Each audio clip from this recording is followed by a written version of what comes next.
Robots are coming out of the lab, out of the factory, and they're moving into everyday spaces, homes, hospitals, offices, restaurants. When that happens, the way that the robot shows up in the world, not only what it does, but actually the way that it shows up, how it moves, how it speaks, flights, how it makes people feel, those things become deeply impactful in the way that humans perceive robots.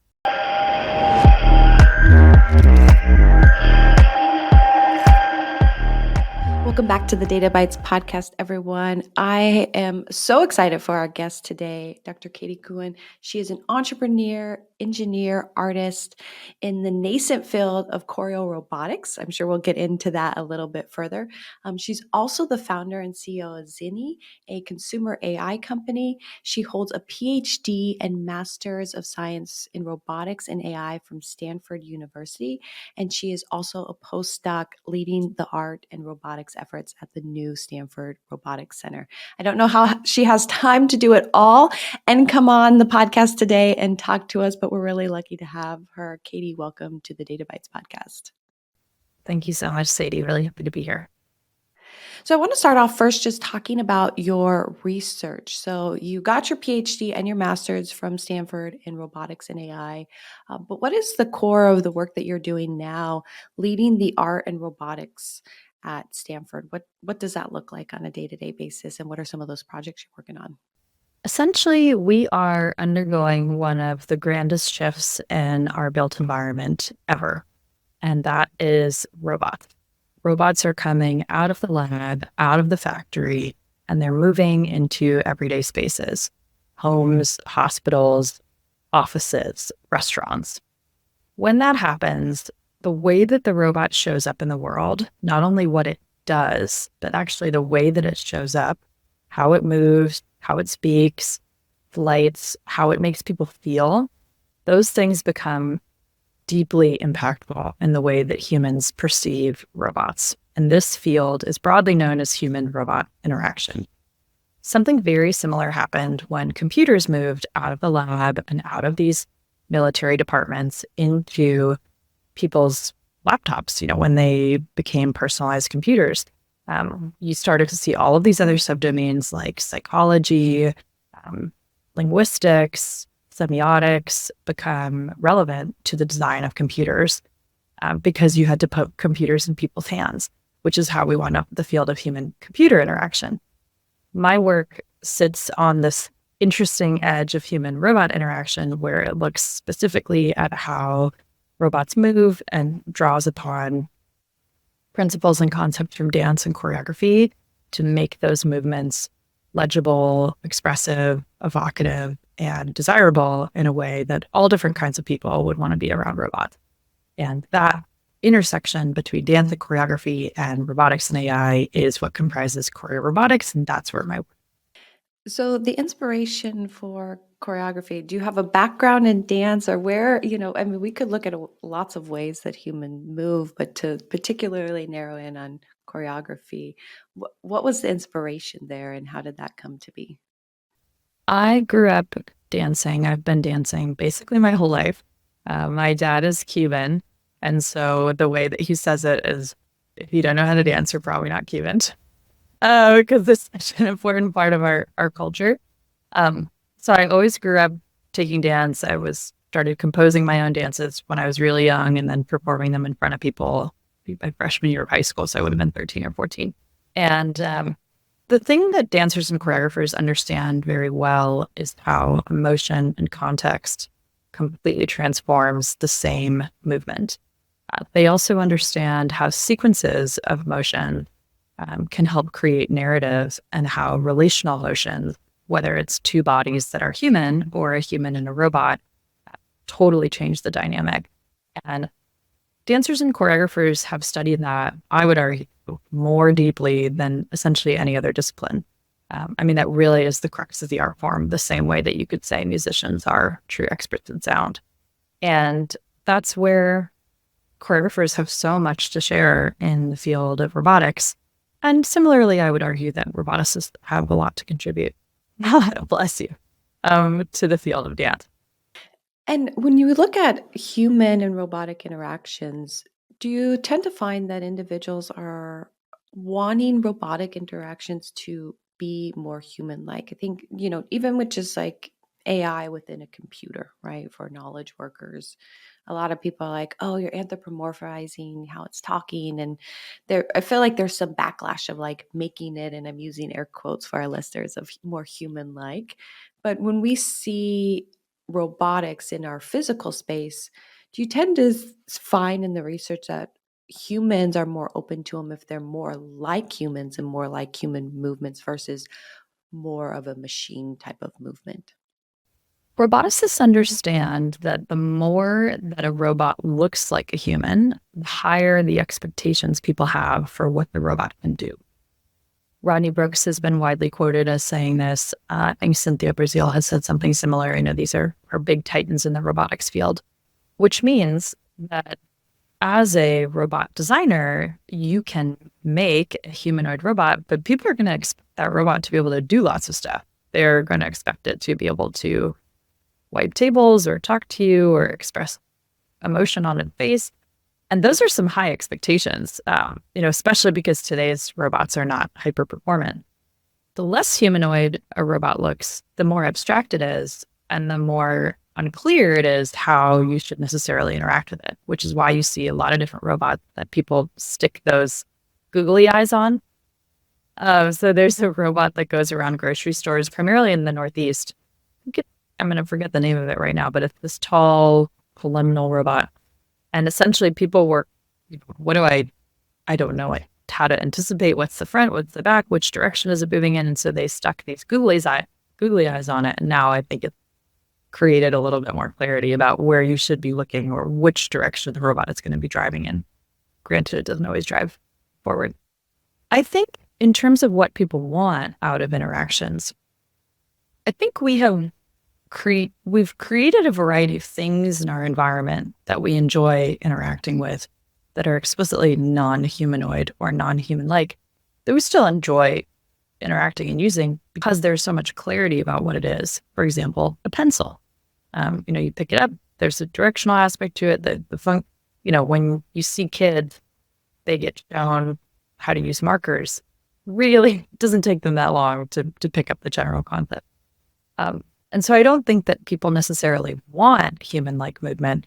They certainly have higher expectations when they see robots that look like humans. I think what people want is clarity and utility, and they also want to be inspired. They want to feel good. For example, there's a reason why this sort of sleek, beautiful nature of Apple products has stuck out and held up for so long. It's because they've built poetry into the object itself. And I think that as technologists, that is one of our primary challenges, is how do you build poetry into the object? You recently did a TED Talk and just came out. So we'll be sure to link it in the show notes so that everyone can have a listen to it. And one of the things that you shared with me that was a bit surprising is when you talk about our future of humans with robots, it can be a very utopia future, but it also brings out a lot of doomsday sayers as well. First, how do you see our future as humans interacting and living and moving forward with robots? And why is it that new technologies tends to bring out some doomsday sayers often when we talk about these new inventions? The word robot comes from a Czech play that was written by Karel Čapek in 1920 called Rossum's Universal Robots. And I haven't read the play, but I've read quite a few sort of summaries and analyses. And essentially, a robot is this sort of enslaved labor, and it has this human-like quality, and it didn't set a great precedent, let's just say, for the word robot. And I think in the case of robots, as with many new technologies, it can feel adversarial for people or cause for concern because they don't understand it. A big part of my job is to unmask the limitations that robots have and to invite people in to the world of robotics so that they don't feel fearful and removed from what the machines can do.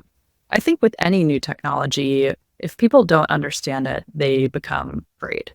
And it is my job as a roboticist and an artist to invite people into the world of robots and to unmask the aspects of robots that are underperforming. Let's be really honest about it. Even today's robots that seem to be hyper capable in all these demos and exciting videos, a lot of times it takes dozens, if not hundreds of takes for robots to be able to do those things well.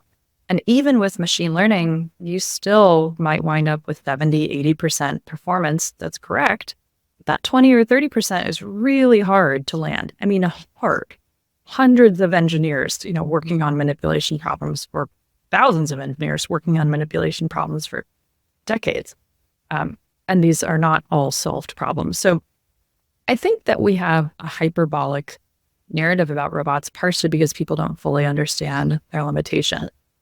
And partially because I think not enough technologists and engineers invite people into this robotics world and show them how we still have so much work to do and that there's so much room for everyone who wants to contribute to the field of robotics, whether you're a fashion designer or a statistician or a biomechanics person or a linguist. Now we have essentially you can program computers using English. So for all of our English majors out there, there's obviously a place in STEM for everyone. And I think that narrative, it's easy to glom onto. You've seen it in the movies. A lot of great roboticists will also tell you that they were inspired to do robots because of Star Wars or because of some movie. And it goes to show how powerful artists can be in dictating these narratives that engineers will then go out and build. Yeah, I've always questioned, who really created it first, because so oftentimes even tech founders talk about some book that they were inspired by in childhood or some movie. And it's like, in some ways, I think the artists are the true creators, right? They bring that idea into this world. And then all of us as technologists, we really are the builders, the ones who then go and create it physically into this world. And so, there's a lot that we have to combat as AI and robotics have both become very well known in popular culture and sci-fi movies. And so individuals have a lot of different experiences that they may think about how the world may play out in this vein. And so I'm happy to hear that we have people like yourself who are bringing more people into the space of robotics to show, hey, this is a good space and you can be a proactive creator in this space too, right? One who is shaping that future. For those who are interested in it, what type of things should individuals study? Is it really, you can only do mechanical engineering, or is there AI aspects of it? Where do you see robotics opening up more career paths and fields, and what should an individual look to go into for them? I love this question. Robotics is inherently multidisciplinary because it is a systems problem, as my friend and prolific roboticist Jeff Bingham likes to say. You have so many different subcomponents that go into a robot. You've got electrical engineering, you have the software engineering, which is comprised of things like classical controls, which you can be a controls engineer and go work for an airline or a plane manufacturer like Boeing, or you could be a controls engineer who works on robots.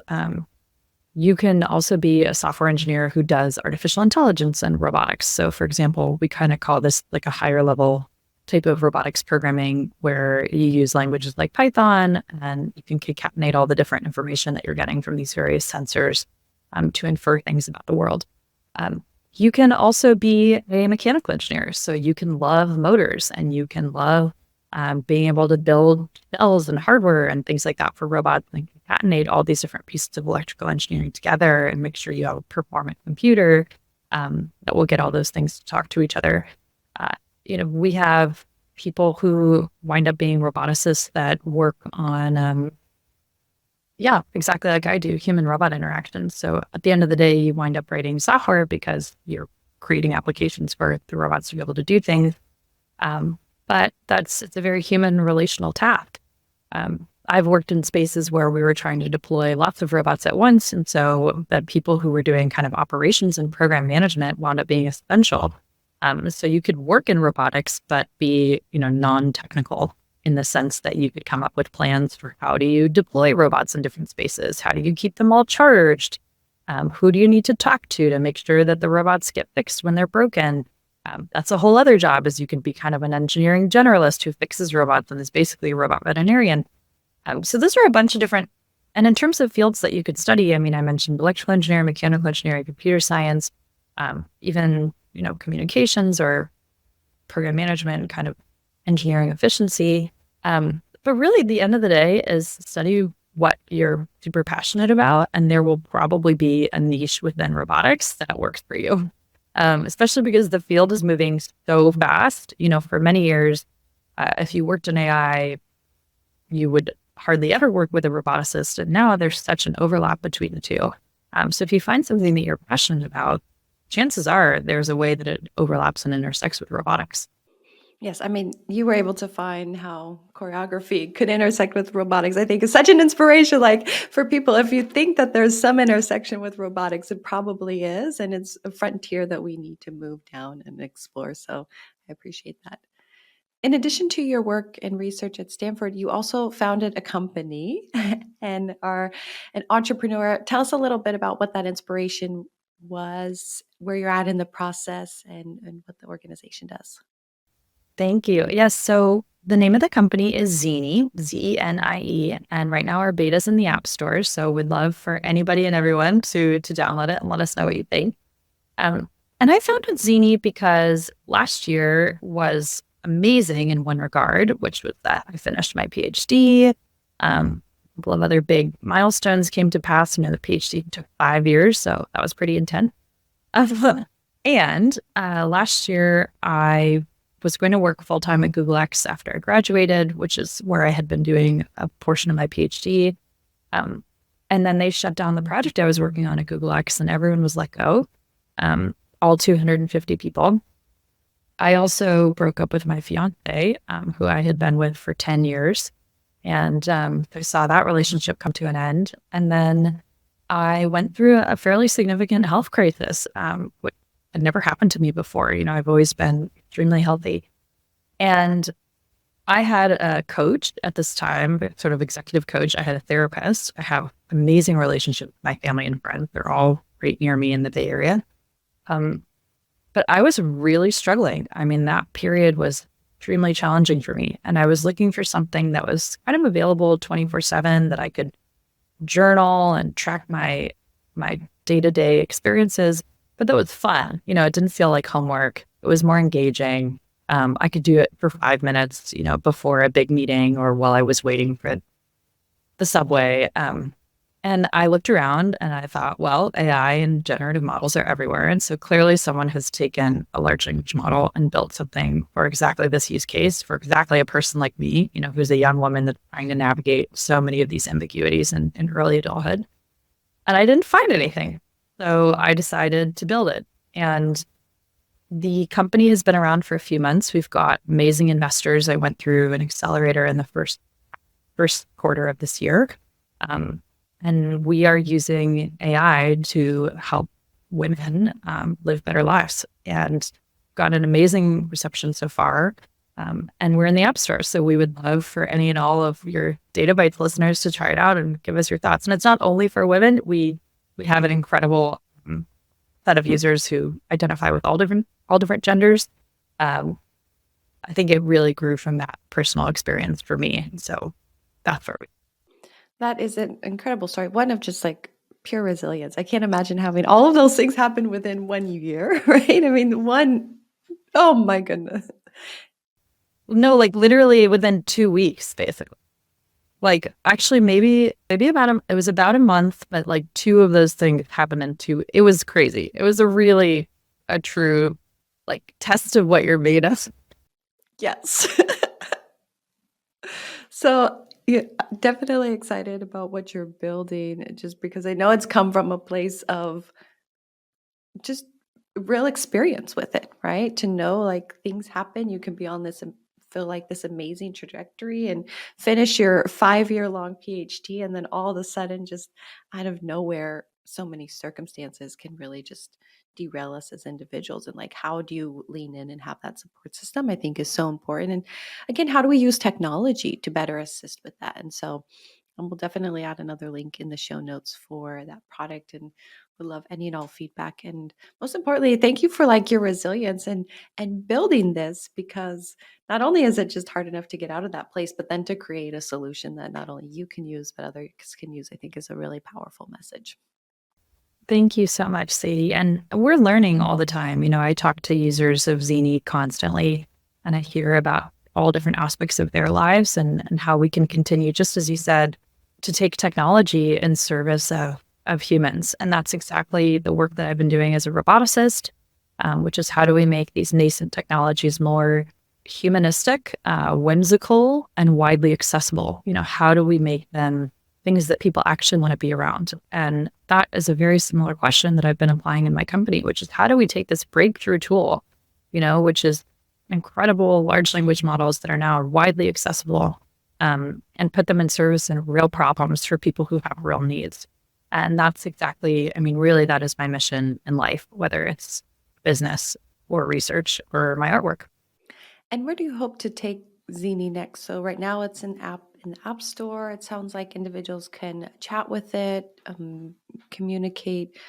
Where do you kind of see the future of this headed? Will there be a physical space in a robot that it comes into in the future? It's a great question. Right now we're continuing to learn. We're getting it in as many different people's hands as possible, getting feedback all the time. We have a lot of short-term ideas about new features and things we're going to add, especially things we've been hearing from our users. And longer term, a couple different visions on the horizon, but I think we'll have to wait and see. I think that for sure, we know that AI and robots are going to be ubiquitous in our daily lives. How those things shake out, like how discrete they are, versus all being concatenated, I think is still TBD. For example, we have a Google Home that could be a speaker in your house. It could also live on your phone. Like Zeni right now, it's an app on your phone. It could eventually live in some other spaces and platforms. We don't know exactly what's going to be articulating in our future spaces. It could be our walls, for example. And so right now we're certainly in the early stage discovery process, but continuing to see how nascent technologies can have real impact and real value in our lives.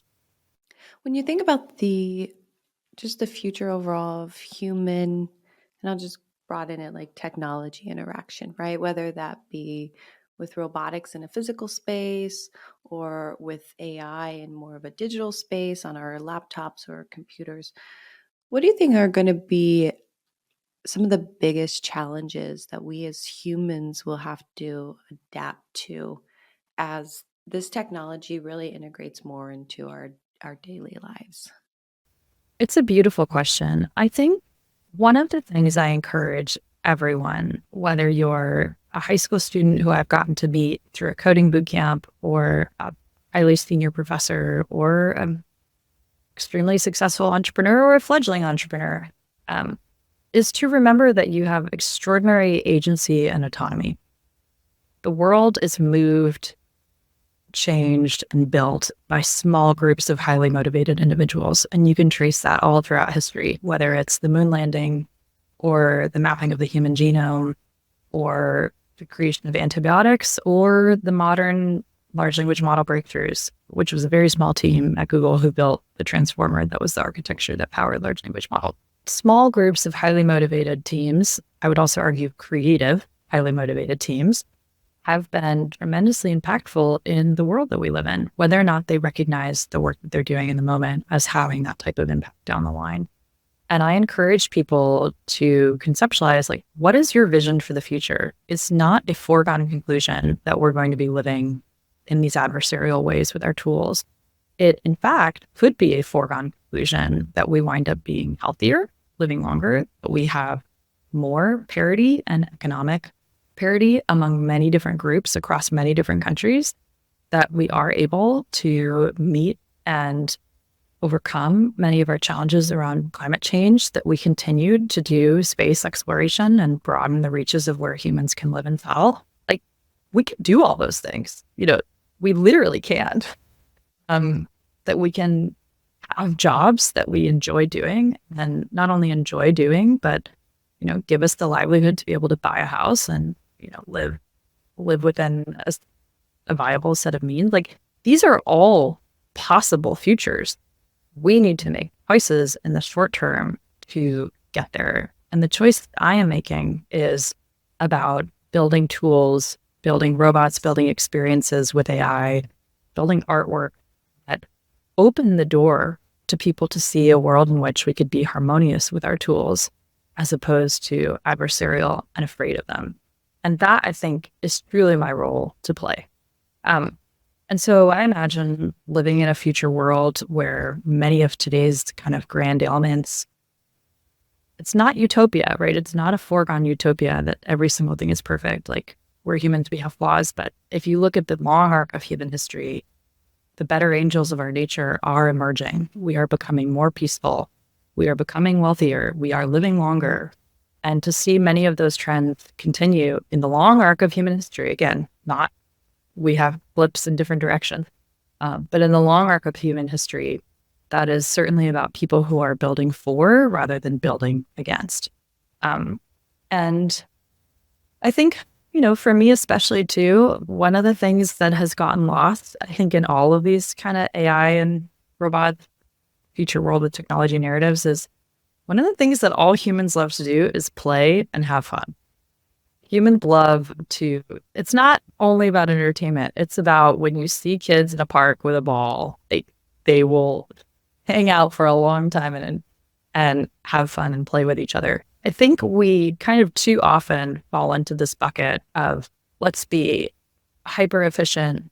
I know I rallied off a few examples of ways that we can continue to be thriving and experiencing overall improvement and having fun. Like, life is short. It is going to end for everyone. That's the one thing we all have in common. So what are the ways that we can also use these tools in service of laughter and connection? I mean, this is a tremendous opportunity and something, and beauty and art and aesthetics. I mean, this is a part of our species. Like, we've been making paintings on cave walls, since we were programming computers. So but way before we were programming computers. And that's where I think we have to open the door, let people gaze down the hallway of a world that we could live in that is artful, beautiful, fun, harmonious. And we need to create small interventions, hopefully like the ones that I'm creating, for people to see that is possible. So beautifully said. And I couldn't agree more. I think just remembering that we are the ones still shaping this future and we're creating it every moment. And not only can you be an active player in it, but we need you in this space, right? We need so many people from different backgrounds and perspectives to come in and help co-create it with us so that we really can have the future we all hope to live in and play in, most importantly. And so I just so much appreciate everything that you're doing, Catie. You are such an inspiration in your work and what you're creating. And I just want to say, don't stop, keep going. We're all here cheering you on in Women in Data. And thank you so much for taking the time to come and chat with us, share about your story and your work. It's truly inspiring. Thank you so, so much, Sadie. And I mean, it really has been a team effort. I've gotten to work with hundreds of extraordinary people over the years. And that's the other thing we always need to remember about any, like engineering, art, anything in life, is it's always a collection of the people that you get to collaborate and work with. So I'm certainly very grateful to all of them and excited to continue to do what I'm doing. So thank you so, so much for having me, and really great to meet with you. And, hope everyone enjoys the podcast. Yeah. Yes. And to all our listeners, a big thank you for listening. Wouldn't be a podcast without you. Remember to stay curious and keep learning. And we'll catch you next time on the Data Bites podcast. Thanks, everybody. If you are enjoying the conversations you are hearing today, we encourage you to continue to be a part of the conversation and join a community of like-minded, extraordinary women. With our free community membership, you're stepping into a realm where learning, networking, and growth are at the heart and soul of what we do. Connect with Women in Data's global community and network with our chapters, all for free. But why stop there? Upgrade your membership with a special offer for Data Bites listeners by getting $20 off a pro membership, in which you'll receive access to over 300 classes, leadership training, and exclusive events. If you're interested in mentorship and networking, we've got you. From monthly thought leadership webinars to exclusive networking events and a diverse on-demand mentorship program, the connections you'll make here are boundless. Join us and be part of a vibrant network. Dive into our book clubs, growth groups, and industry-focused gatherings. Women in Data is not just a community. It's a movement, a place where innovators, changemakers, and leaders come together to shape the future. Visit womenindata.org to join or use the special discount code in the show notes. Together, let's drive change one data byte at a time.